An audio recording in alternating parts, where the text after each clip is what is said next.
gonna start off with Atmosphere by Taylor Jenkins Reid. I'm sure you guys have seen this everywhere. It's one of the most anticipated summer reads. So in a gist, I know what this book is about, but not really. I know that the main character is a professor in physics and astronomy, and she is selected out of thousands of applicants to go up into space with NASA. That's pretty much all I know, except that it's also a love story. I don't understand the entirety of it, but I just heard that it's a really great book, and I'm really anticipating this read. I feel like in general, I don't really understand what Taylor Jenkins Reid books are about until I read them, and then it's like, oh, if I had to explain what this book was about, for example, Carrie Soto is back. It's about a tennis player going through her career, making a comeback. It doesn't really sound super interesting, but when you read the book, it's so good. And I think that's exactly what's going to happen with this book. But yeah, let's get to reading Atmosphere. Moon, my husband, is taking our daughter out for a walk, so I have some time for myself here. So I'm going to start reading.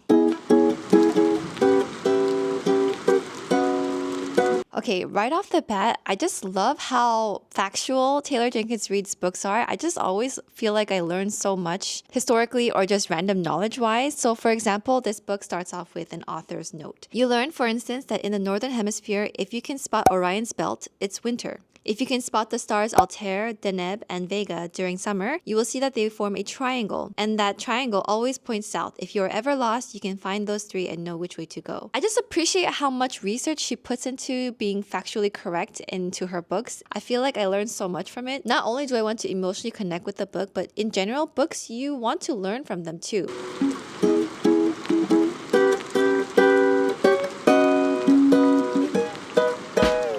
I have been using just like a regular blank page journal with no lines, and I'm gonna see if this dotted part of the papers help, which I'm sure it will, and I got it in the pink color. So I'm kind of excited to start it.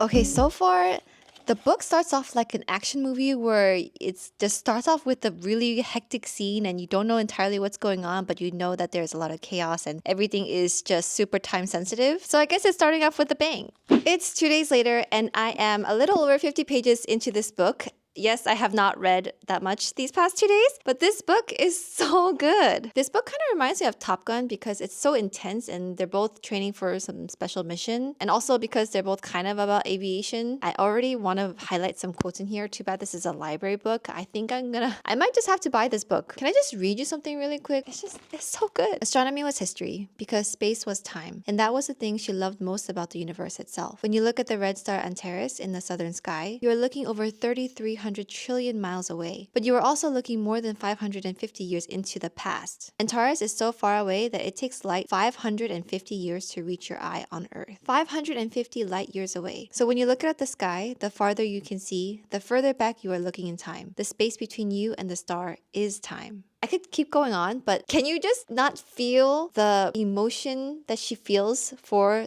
her love of the sky and space? I feel like I can't even verbalize how I'm feeling about how I love this book right now so much so far, and yet she can put it into writing. These things that literally take my breath away because I'm breathing so hard as I'm reading this book. It's really evident that she does her research and she wants to make quality books. So yeah, needless to say, I am really enjoying this book. A little early to say, but 5-star vibes? I don't know.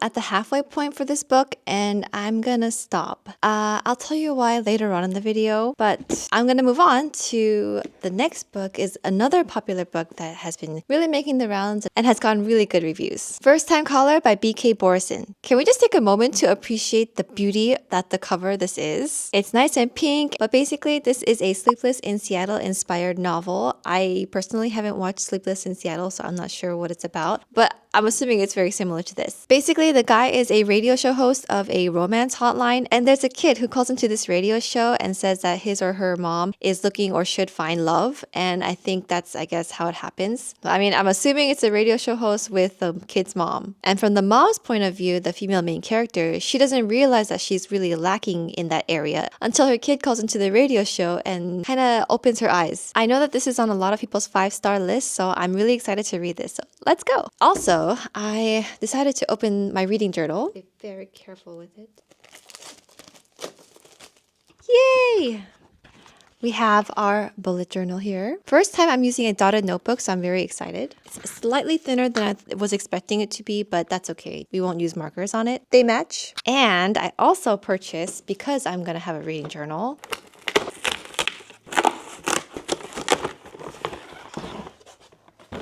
yay! I got a paper cutter, is that what it's called? So that I could cut in straight lines and have it be more clean. But I'm also starting a scrapbook, so that's another reason why I bought this. Ooh, it's very safe, so this is how you cut it. So I'm hoping it works well. Okay, but we'll try it out.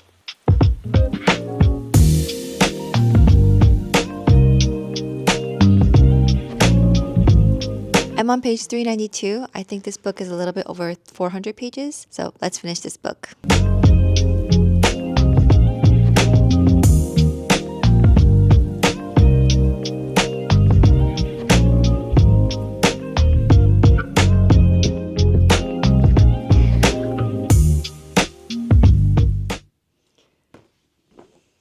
Done. This book? Not bad. I don't know what to rate it though. The thing is, this book is not a bad book, but it doesn't really have any like highs or lows. It was just a very like not bad experience. I just feel like it was a very good palette cleanser. And I kind of keep thinking, if this didn't have as pretty of a cover as it does, would I be trying to give it a higher rating? So I'm trying to think of it as a blank cover. What did I think of the book? Okay, I'm gonna say for now 3.75 stars, but it was a good book and I would recommend it to people. It's nothing that left a really big impression on me. I like that she's a female mechanic and is good at her job, but I don't have the time right now, so let me return this library book and then I'll get into it. I've had some time to think about it, and my official rating is gonna be a 3.75 stars, which is still not bad. I would still recommend it to people. I just would preface it with saying it doesn't throw you for a loop. It's a very mundane love that you would not mind reading about. Is just there. And if you're okay with that, then read it. So because she's a car mechanic and that's out of the social norm, I like how her name is Lucy, but they call her Lou. But with that, I will tell you why I stopped reading Atmosphere. And that's because I didn't like the US cover. I liked the UK cover. So I ordered my own copy.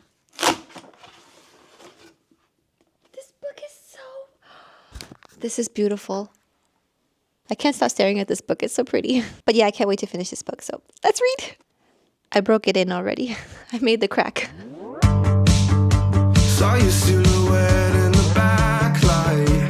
Swear we could have met in a past life. Treating every night like the last time. So I end all my days with you. Yeah, we should share a backseat in a taxi to get home.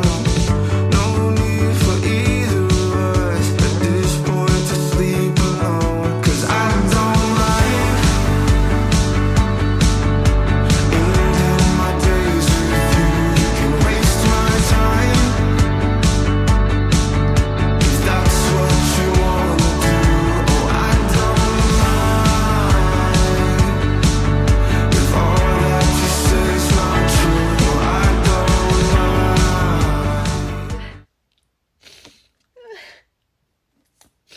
This was such a good book.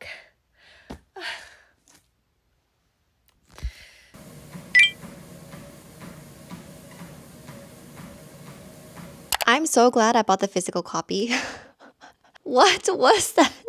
As you can see, from where I started this physical book, I have it pretty much tabbed up all the way throughout. There's so many quotable lines here. I really should have bought this from the get-go and trusted Taylor Jenkins Reid that I would love this book. But this one, our female main character, she is such a solid person. And in the story, the characters around her know that she's a solid person. She's just very likable. And also, it says it's a love story. It's not just a love story, it's multiple love stories, in my opinion. There's just so much love going on in between the characters. You can see Joan's love for space and the stars and for her niece especially. Also, it's just so nice to read that she's so passionate about her job. Barbara, Joan's little sister, infuriated me. I guess it was necessary for the story. I wanted to go hug my daughter when I read a certain part and I couldn't because she was sleeping and I would disturb her. But oh my gosh. I went through all of the emotions with this book. So yes, 5 stars. This book made me exercise when I haven't exercised in like a long time. I definitely have to read this again because I need to go and tab up the first half of the book where I was reading from the library. Also, I just learned so much about space with this book. It was so interesting. I feel like people who really like learning about random stuff will like Taylor Jenkins Reid's book. So there you have it.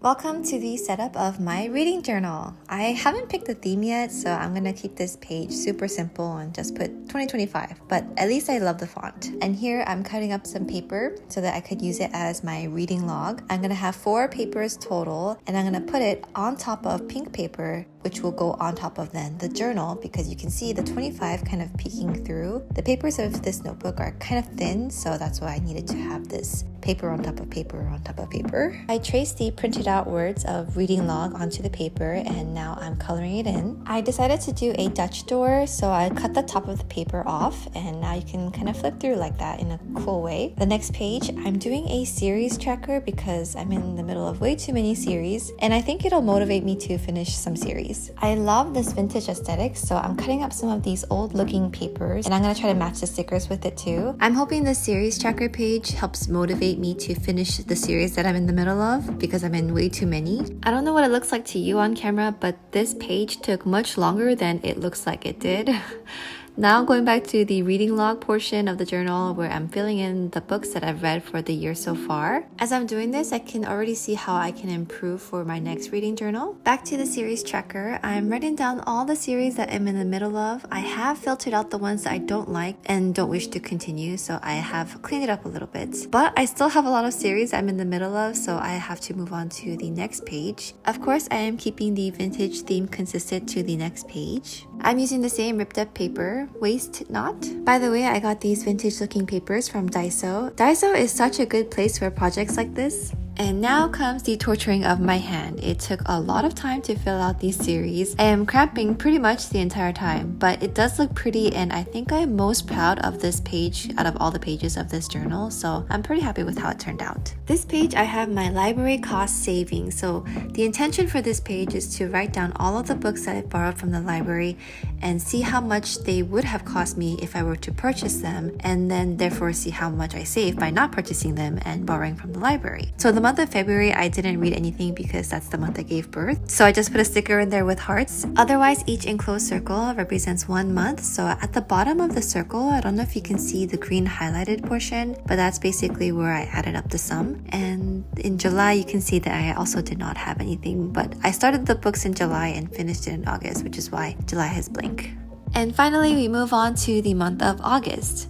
It's your reading journal. You can pick whatever theme you want for each month. For this month, I picked a zoo theme because this was the month that our daughter went to the zoo for the first time. So I wanted to memorialize it in my reading journal.